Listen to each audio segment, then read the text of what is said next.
लखनऊ में G20 के digital economy कार्य समूह की बैठक का आज दूसरा दिन है। G20 अध्यक्ष भारत के अलावा ब्राजील और इंडोनेशिया ने सतत विकास प्राप्त करने के लिए डिजिटल अर्थव्यवस्था की परिवर्तनकारी भूमिका पर चर्चा की।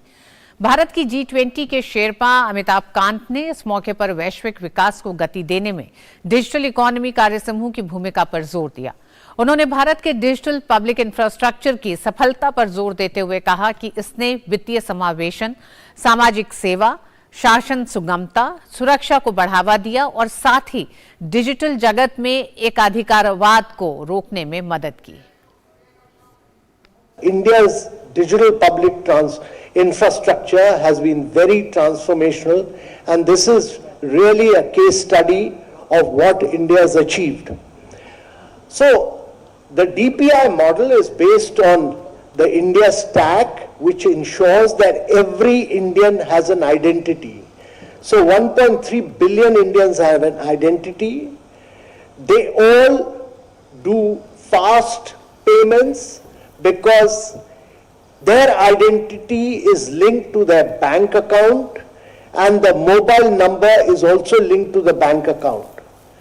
And there is a third layer, which is the data layer, and this ensures that there is a data empowerment to the citizens. Bharat के G20 शेरपा अमिताभ कांत ने कहा कि सरकार शिक्षा, स्वास्थ्य सहित अन्य क्षेत्रों में डिजिटल तरीके से लोगों को सुविधा मुहैया करवाने के लिए उत्तरदायी है।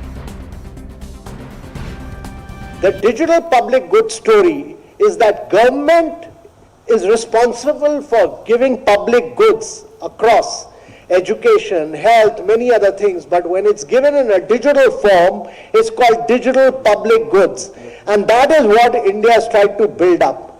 What India has done is that it's used open source, open data, open artificial intelligence models, open APIs, open standards, open content. And this has made the Indian digital public infrastructure model as accessible, affordable, and totally interoperable